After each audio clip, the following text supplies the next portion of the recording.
ครับตอนนี้เราอยู่กันที่ Asian Poker Arena นะซึ่งอยู่ที่กรุงไทเปเป็นการแข่งขันที่ชื่อว่า APT Taipei Poker Classic 2024วันนี้เราจะมาคุยกับนักโป๊กเกอร์มือใหม่โดยเฉพาะเลยนะครับใครที่เป็นผู้เชี่ยวชาญด้านเล่นโป๊กเกอร์อยู่แล้วใครที่ไปแข่งไลฟ์ทัวร์นาเมนต์ในต่างประเทศบ่อยๆอยู่แล้วข้ามคลิปนี้ไปเลยฮะผมกำลังคุยกับคนแบบเดียวกันกับผมนี่แหละฮะคือยังไม่ใช่คนที่เล่นโป๊กเกอร์เก่งโดยเฉพาะคนที่อาจจะยังไม่เคยไปแข่งไลฟ์ทัวร์นาเมนต์ที่ไหนมาก่อนเลยขอให้ดูคลิปนี้ฮะเราจะแนะนำว่าคุณต้องเตรียมตัวอย่างไรเริ่มต้นอย่างไรตั้งใจฟังให้ดีครับข้อ1นะฮะในการเตรียมตัวคุณต้องรู้ก่อนว่าสถานที่แข่งขันของทัวร์นาเมนต์นั้นๆเนี่ยมันตั้งอยู่ที่ไหนเพื่อที่คุณจะได้เลือกที่พักที่เหมาะสมฮะที่พักที่เหมาะสมมันควรจะเป็นที่พักที่อยู่ใกล้กับสถานที่แข่งขันในบางประเทศสถานที่แข่งขันเนี่ยมันอยู่ใน Entertainment Complex อันนี้ก็จะง่ายเพราะคุณก็พักที่นั่นเลยแล้วก็เดินลงมาแข่งเลยนะฮะเพียงแต่ข้อเสียก็คือราคาค่าที่พักอาจจะไม่ถูกนักแต่กรณีของ APT เนี่ยมันเป็นโป๊กเกอร์รูมนะฮะดังนั้นเนี่ยมันตั้งอยู่กลางเมืองเลยตอนนี้เขาจะแบ่งสถานที่แข่งขันเราเป็น2ที่ด้วยกันที่ผมนั่งอยู่เนี่ยเป็นห้องใหญ่เลยนะครับเป็นสถานที่ที่ชื่อว่า Asian Poker Arena หรือเรียกสั้นๆว่า APA นะครับ APA เนี่ยตั้งอยู่ในย่านที่ชื่อว่านานจิงนะฮะดังนั้นเวลาคุณจะมาแข่งเนี่ยถ้าคิดว่าส่วนใหญ่จะแข่งในอีเวนท์ที่ราคาค่าสมัครไม่แพงนักส่วนใหญ่จะแข่งอยู่ที่นี่นะฮะรวมไปถึงอีเวนท์ที่คนเล่นเยอะๆเช่นเมนอีเวนต์อย่างนี้นะฮะก็จะแข่งที่นี่ให้พักหาที่พักแถวนานจริงดูในแผนที่ดู Google Map เลยว่าเอาแบบอยู่ในระยะที่เดินถึงได้ง่ายๆอีกสถานที่แข่งขันหนึ่งเนี่ยจะเหมาะกับคนที่ส่วนใหญ่ลงพวก High Rollers นะฮะลงการแข่งขันที่อาจจะค่าสมัครแพงหน่อยนะครับเขาจะแข่งกันที่ CML ซึ่งย่อมาจาก Chinese Mahjong League แปลเป็นภาษาไทยง่ายๆก็คือสมาคมไพ่นกกระจอกจีนนั่นเองนะฮะซึ่งก็เชื่อว่าหลายคนก็คงจะรู้จักกันดีแต่ว่าบางคนจะรู้จักมาจองก็คือเล่นในแอปนะฮะไอ้พวกเรียงให้มาจองมันแมทช์กันอะไรอย่างนี้นะครับสถานที่ตรงนั้นก็จะแคบหน่อยแต่ว่าก็จะหรูหรากว่านี้นิดนึงแล้วก็เหมาะสำหรับคนที่ลงพวกไฮโรลเลอร์นะครับย่านนั้นเรียกว่าย่านซงชานนะฮะหลายคนอาจจะคุ้นชื่อเพราะว่าก็จะอยู่ใกล้ๆกับที่ตั้งของศาลเจ้ายอดนิยมแล้วก็ตลาดไนท์มาร์เก็ตที่ไปเดินกันเยอะๆนะครับก็ถ้าเกิดคิดว่าลงการแข่งขันหมวดแพงๆเยอะก็ไปพักย่านนั้นนะครับแต่ไม่ว่าคุณจะพักย่านไหน APT เนี่ยเขาก็จะมีรถ Shuttle Bus ให้บริการฟรีนะครับวิ่งไปรับส่งนะฮะจาก APA ไปยัง CML ไปกลับนะฮะแล้วก็จะออกเป็นเวลาอันนี้ก็ช่วยเซฟคอสไปได้ข้อ2นะครับไม่ว่าคุณจะไปแข่งโป๊กเกอร์ทัวร์นาเมนต์ที่ไหนก็ตามเนี่ยให้ศึกษาเรื่องดินฟ้าอากาศในช่วงเวลาที่คุณต้องไปแข่งขันให้ดีนะฮะเช่นมันเป็นฤดูร้อนฤดูฝนหรือว่าฤดูหนาวคืออากาศข้างนอกโป๊กเกอร์รูมกับในโป๊กเกอร์รูมเนี่ยบางทีคนละเรื่องกันเลยนะครับข้อแนะนำสำหรับการหาเสื้อผ้าในโป๊กเกอร์รูมเนี่ยยังไงก็ตามให้เตรียมตัวเสมอว่าคุณกำลังจะต้องไปนั่งในห้องแอร์ที่เย็นๆและอาจจะมีแอร์เป่าศีรษะคุณอยู่ตลอดเวลาชุดยอดนิยมเลยก็คือชุดที่มีฮูดนะฮะหรือพกหมวกติดเป็นประจำเสื้อแขนยาวเนี่ยดีกว่าเสื้อแขนสั้นแน่ๆนะถ้าไม่มั่นใจก็มีแจ็คเก็ตที่มีฮูดหรือฮูดดี้ไปเลยเนี่ยติดตัวไปด้วยคุณต้องอยู่ไอ้ชุดนี้วันหนึ่ง8ชั่วโมง10ชั่วโมงนะฮะแล้วถึงจะได้กลับไปเพราะว่าการแข่งขันมันค่อนข้างยาวเอาแบบที่ใส่สบายอยู่กับคุณได้นานๆต่อไปก็คือปัญหาที่หลายๆคนบ่นมาคือผมไม่รู้เรื่องเลยว่ามันต้องใช้เงินสดมันต้องรีจิสก่อนฟังข้อนี้ให้ดีนะฮะอันนี้คือจดไว้เลยนะครับข้อแรกเลยก็คือก่อนที่คุณจะลงแข่งขันได้การ buy in ได้เนี่ยคุณต้องเป็นสมาชิกของ APT ก่อนนะฮะคุณจะมีบัตรนี้หรือบางทีไม่มีบัตรก็ได้นะเพราะว่ามันสมัครได้2แบบหนึ่งซึ่งสะดวกมากก็คือ Regis ออนไลน์ตั้งแต่ก่อนมาแข่งเลย Regis อยู่ที่บ้านนะฮะแล้วก็เข้าไปที่เว็บไซต์ของ APT นะครับเขาจะมีช่วงเวลาที่ช่วงนี้เปิดให้ Regis ก่อนก็เข้าไปลงทะเบียนไว้เลยนะครับความจริงมันก็กรอกข้อมูลอะไรเบสิก พวกแบบ identity ของเราทั้งหลายนะครับเสร็จแล้วคุณก็จะสามารถมีเหมือนเรียกว่าเป็น e-passport นะฮะก็คือไม่ต้องใช้บัตรแล้วคุณก็เอาตัวสิ่งที่อยู่ในมือถือคุณนี่แหละมาโชว์แล้วก็ buy in ได้เลยอันนี้สะดวกมากนะครับแต่ถ้าเกิดไม่ได้ทำออนไลน์มาก่อนคุณก็มาที่สถานที่แข่งขันไม่ว่าจะ APA หรือ CML นะครับมันจะมีเคาน์เตอร์อยู่2จุดด้วยกันนะฮะหรือบางทีอยู่เคาน์เตอร์เดียวกันแหละแต่จะมี2เรื่องให้คุณทำคือในกรณีที่คุณยังไม่ได้รีจิสคุณต้องไปรีจิสก่อนก็ถือพาสปอร์ตไปครับแล้วก็ไปกรอกข้อมูลนิดหน่อยแล้วเขาก็จะให้เป็นบัตรนี้มาไม่ต้องเสียค่าสมัครนะฮะฟรีแล้วก็บัตรนี้ก็เนี่ยจะมีชื่อคุณอยู่แล้วก็เก็บเอาไว้แล้วคุณก็จะเดินไป buy in นะฮะเวลา buy in ก็เอาบัตรนี้ไปโชว์เขาไม่ต้องใช้พาสปอร์ตแล้วก็จ่ายตังค์นะฮะซึ่งเรื่องจ่ายตังค์ก็เป็นอีกเรื่องหนึ่งที่สำคัญในการแข่งขันโป๊กเกอร์ทัวร์นาเมนต์เนี่ยผมแข่งมาทุกที่นะฮะใช้เงินสดหมดเลยนะครับแล้วก็ใช้เงินสกุลของประเทศนั้นๆแหละฮะแข่งที่ไหนก็ใช้เงินสกุลนั้นนอกจากว่าบางกรณีบางที่เขาเขียนเอาไว้ว่าเขาอาจจะรับเป็น US ดอลลาร์หรืออะไรก็ศึกษาให้ดีก่อนก็แล้วกันแต่ถ้าเอาให้ชัวร์ก็แข่งประเทศไหนใช้เงินสกุลของประเทศนั้นนะครับในการแข่งขันโป๊กเกอร์เนี่ยทัวร์นาเมนต์หนึ่งนะฮะถ้าเป็นทัวร์นาเมนต์ส่วนใหญ่ในเอเชียเนี่ยใช้เวลาการแข่งขันประมาณสัก10 กว่าวันนะฮะอย่าง APT ไต้หวันเที่ยวนี้ก็ประมาณ11 วันตลอดทั้ง11 วันเนี่ยจะมีอีเวนต์ให้แข่งเนี่ยวันหนึ่งอย่างน้อยก็ต้องมี 3-4 อีเวนต์หรือมากกว่านั้นด้วยซ้ำไปในบางช่วงเวลานะฮะแต่ละอีเวนต์เนี่ยก็จะมีทั้งอีเวนต์ที่จบในวันเดียว2 วันจบหรือถ้าเป็นอีเวนต์ใหญ่ๆอาจจะมากกว่า2 วันด้วยซ้ำนะครับแล้วก็มีราคา buy in แตกต่างกันไปนะฮะคุณก็พิจารณาอย่างพวกเราที่นั่งดูคลิปนี้อยู่น่าจะต้องเป็นมือใหม่เป็นหลักนะฮะส่วนใหญ่ค่า buy in ถ้าเอา APT ไต้หวันเนี่ยนะครับเฉลี่ยแล้วกันนะครับแบบที่เราพอเล่นได้เนี่ยกลางๆเลยคือ10,000 ดอลลาร์ไต้หวันซึ่งก็คือ 10,000 บาทแล้วแหละเพราะว่าค่าเงินเราใกล้เคียงกันมากนะครับก็นับเป็น 10,000 บาทเลยก็ได้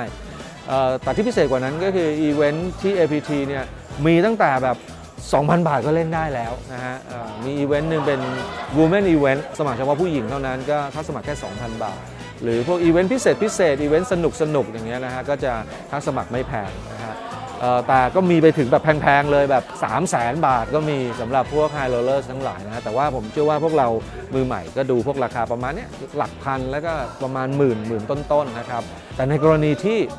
ปรากฏว่าเล่นแล้วได้รางวัลอันนี้ก็จะเป็น happy problem นะฮะเพราะว่าคุณอาจจะมีเงินเป็นแสนเลยนะครับแล้วก็แบบเป็นเงินไต้หวันนะฮะก็ไม่รู้จะไปแลกที่ไหนต้องหอบเงินแสนกลับกรุงเทพก็อันนี้ก็อย่างที่บอกเป็น happy problem ฮะก็ขอให้ได้กันแล้วกันนะฮะเดี๋ยวคุณไปหาวิธีของคุณเองได้แต่วิธีหนึ่งที่อาจจะช่วยได้ก็คือถ้าในกรณีที่วันที่คุณกำลังจะกลับแล้วพบว่าเฮ้ยมีเงินไต้หวันเต็มกระเป๋าแล้วไม่อยากไปแลกที่สนามบินเพราะกลัวราคามันเสียคุณถามนักโป๊กเกอร์ด้วยกันเลยนะโป๊กเกอร์ไทยด้วยกันเลยฮะว่ามีใครสนใจจะแลกเงินดอลลาร์ไต้หวันไหมเพราะว่าหลายคนเขาแลกเงินมาไม่พอหรือเขาอาจจะรีบายอินบ่อยจนเงินไต้หวันหมดเขาอาจจะมาขอแลกกับเรานะครับก็ชาร์จนิดหน่อยฮะชาร์จไปบ้างก็ได้เรื่องต่อไปคือเรื่องมารยาทบนโต๊ะนะครับอันนี้คือแน่นอนแหละคุณจะมาแข่งทั้งทีคุณรู้กติกาโป๊กเกอร์อยู่แล้วนะครับไม่งั้นคุณก็คงไม่กล้ามาแข่งผมมาแข่งครั้งแรกนี่เรียกว่าผิดถูกเต็มไปหมดแล้วมันทำให้เสียสมาธิเหมือนกันมันทำให้แทนที่เราจะมีสมาธิกับการคิดว่าเกมนี้แฮนด์นี้เราจะเล่นยังไงเราต้องไปพะวงว่าเอ๊ะมันตาฉันหรือยังฉันต้องทำอะไรบ้างฉันทำถูกไหมเบสไซส์ของเรามันถูกต้องตามกติกาหรือเปล่าเช่นลำดับการเล่นนะฮะคุณต้องเข้าใจว่าบัตทอนอยู่ตรงไหนแล้วใครจะเป็น small buy ใครจะเป็น big buy อันนี้ควรจะเข้าใจบัตทอนมาปึ้งนะฮะซ้ายมือบัตทอนเป็น small buy ถัดไปเป็น big buy นะครับและคนที่เล่นคนแรกก็จะเป็นในตอน P-FLOP ก็จะเป็นคนที่ถัดจากบิ๊กไบรท์ไปอันนี้เราต้องท่องให้ขึ้นใจเลยแล้วเราต้องคอยมีสมาธิกับเกมตลอดเวลาไม่ใช่ว่าเขาแจกไพ่อยู่แล้วเราก็นั่งเล่นมือถือแล้วเราก็ไม่รู้ว่ามันถึงตาเราต้องแอคชั่นแล้วต้องให้ดีลเลอร์คอยเตือนซึ่งมันไม่ใช่แค่มันทำให้เราเสียสมาธิเองนะฮะมันทำให้คนอื่นเขาก็จะหงุดหงิดด้วยเพราะคล้ายๆกับทั้งโต๊ะต้องมานั่งรอเราเพราะเราไม่ตั้งใจเล่นต้องให้คนมาคอยเรียกตลอดเวลานะฮะอันนี้ก็พยายามมีสมาธิหน่อยแล้วเรื่องเล่นมือถือก็เหมือนกันในบางที่อย่าง APT ไต้หวันเนี่ยชัดเจนมากกติกาเขาเลยนะครับในขณะที่เราอยู่ในเกมนะฮะคือไพ่เรายังไม่โฟยังไม่หมอบเนี่ยนะครับ ห้ามเล่นมือถือนะครับไม่ใช่ว่าเล่นไพ่อยู่แล้วเราแชทไปด้วยหรือแม้กระทั่งโทรศัพท์ไปด้วยเนี่ยไม่ได้นะครับเพราะว่ามันถือว่าบางทีเราอาจจะศึกษาเกมอยู่ดูกติกาหรือแม้กระทั่งดูชาร์ต GTO อย่างเงี้ยไม่ได้ผิดนะต้องวางมือถือไว้ในระหว่างที่เรายังเล่นอยู่แต่ถ้าเมื่อไหร่เราโฟไปแล้วหยิบมือถือมาเล่นได้ไม่เป็นอะไรนะฮะต่อมาสิ่งหนึ่งที่จะว่ามารยาทก็ไม่เชิงแต่ผมว่าทำเอาไว้เซฟที่สุดก็คือเวลาออกแอคชั่นทุกครั้งพูดออกเสียงมาด้วยนะฮะอันนี้มันชัวร์มากเพราะว่าหลายอย่างเราอาจจะทำผิดโดยไม่รู้ตัว เช่นสมมุติว่าเราลงชิปใหญ่ไปซึ่งมันเป็นชิปเดียวแล้วเราลืมพูดว่า raise เนี่ยการทิ้งชิปไป1ชิปเนี่ยเขาจะถือว่า call ทันทีนะฮะหรือสมมุติว่าบรายมันทราบแล้วสมมุติว่าจาก100มันทราบเป็น200แล้วคุณจะ raise นะฮะคุณคิดว่าบรายมันอยู่100คุณเลยเลสไปที่300ปรากฏว่าบรายมันเป็น200แล้วคุณเลส300ไม่ได้เขาก็จะบังคับให้คุณกลายเป็น call คุณต้องดึงชิปกลับมา101เนี่ยซึ่งอันนี้มันทำให้คุณเสียโอกาสคนทั้งโต๊ะก็จะรู้เลยว่าคนนี้ไพ่ดีเรสได้อะไรทำนองนี้เป็นต้นนะฮะสิ่งที่หลายคนอาจจะพะวงว่า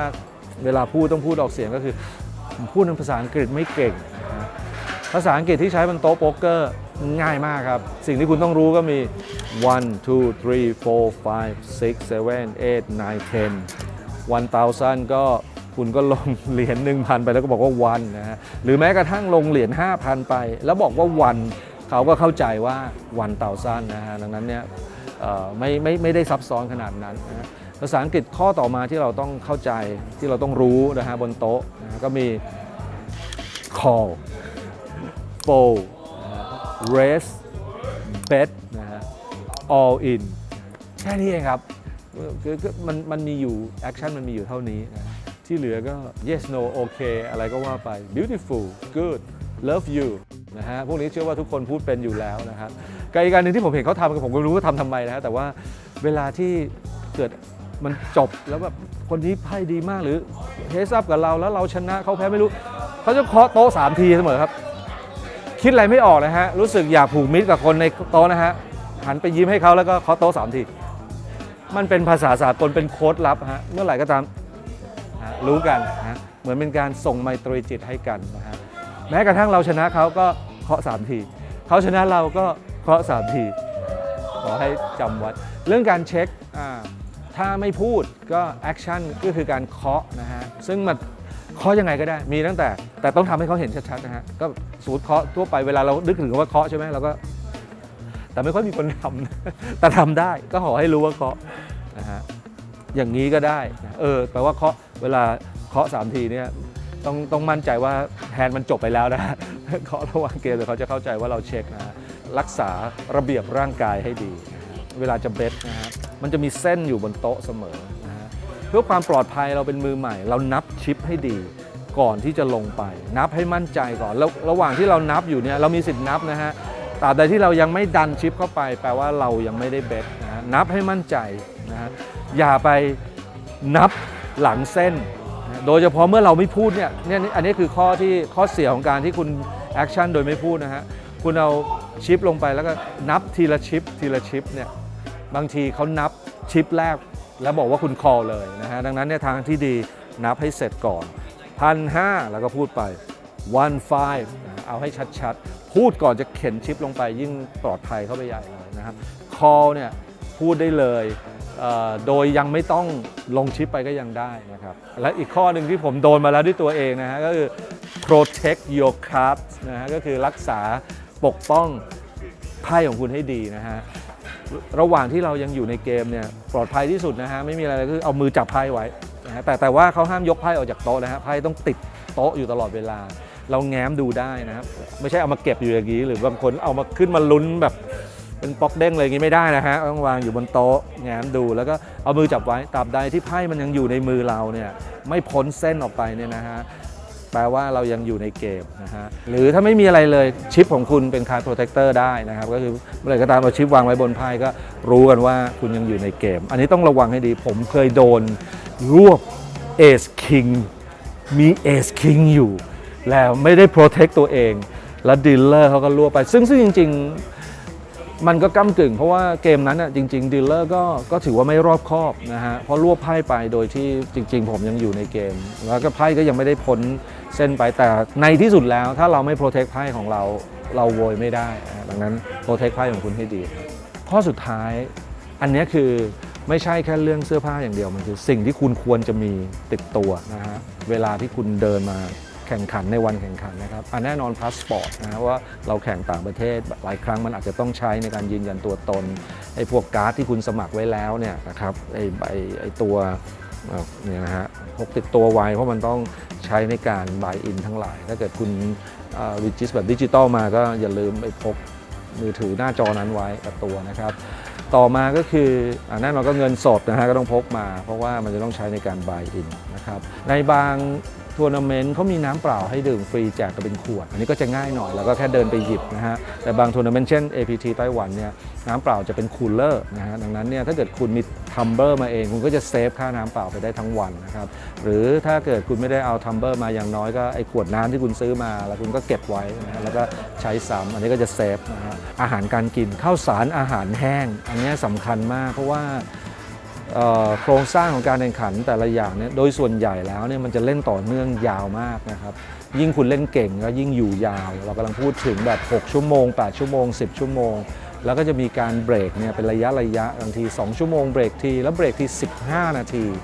ซึ่งคุณแค่ไปต่อคิวเข้าห้องน้ำบางทีก็อาจจะหมดเวลาแล้วถ้าคุณหิวนะเพราะว่าคุณจะไม่รู้เลยว่าคุณจะเล่นยาวแค่ไหนสมมติบางทีบางเกมเนี่ยเริ่ม11โมงโอเคคุณอาจจะกินข้าวไว้ก่อนแต่